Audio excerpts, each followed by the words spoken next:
欢迎收看本节目，我是主持人小翔。据美媒体报道，快船把休赛期补强的目标锁定在了罗斯的身上。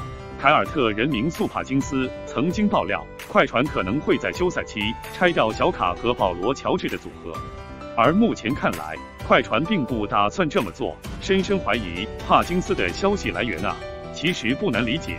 虽然本赛季对于快船来说肯定是失败的，但也仅仅一个赛季而已。要是就此否定卡胶组合，那是不是太草率了一些？而且拆散后，谁又敢说重组后的新阵容就一定比现在的阵容更好、更有竞争力？这万一乔治被交易后，在新球队打出了亮眼的表现，那不是又被打脸？所以留着卡胶组合再战1年是更合理的结果。不过快船今年休赛期要继续补强是肯定的了。对于快船来说，他们接下来的操作可能会更冒进一些，因为现在对于他们来说真的很微妙了。小卡和乔治的合同都只剩下2年，但下个赛季结束后，2人都可以跳出合同成为自由球员。要是下赛季还打成本赛季，这个怂样，小卡和乔治一怒之下跳出合同成为自由球员，然后去了别的球队，那快船会哭都没有眼泪。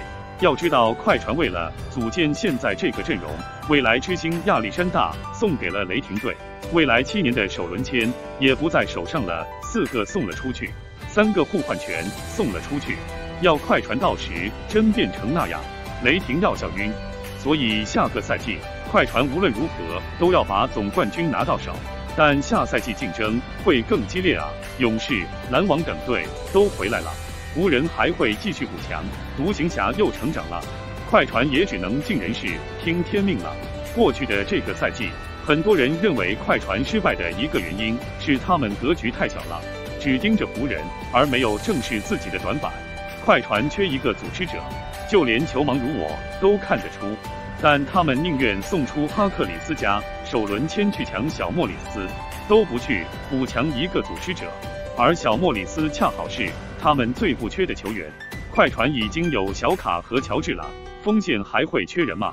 另外，雷吉·杰克逊也是同样的道理，签来后就放板凳，除了恶心湖人，没有任何作用。痛定思痛，休赛期快船终于认识到了自己的不足，把补强锁定为寻找组织者身上了。那么罗斯是他们的答案吗？应该说可能是。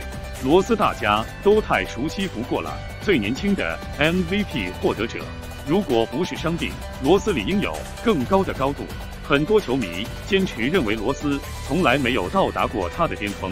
罗斯与活塞的合同只剩最后1年。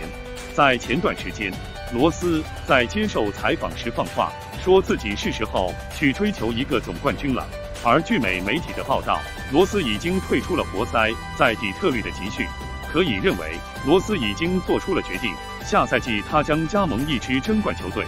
由于格里芬状态严重下滑，活塞上赛季已经放弃挣扎，开启了重建模式。如果罗斯想走，他们估计也会成人之美。要知道，上赛季罗斯拿着不到1000万美元的年薪，做着球队老大的活，已经是仁至义尽了。罗斯不算顶级的组织者，但因为快船已经有卡胶了，所以也够用了。就让我们看看快船能不能组成小卡加、乔治加、罗斯的3巨头阵容吧。今天的节目就到这，如果您喜欢我们的节目，欢迎点击订阅收藏不迷路。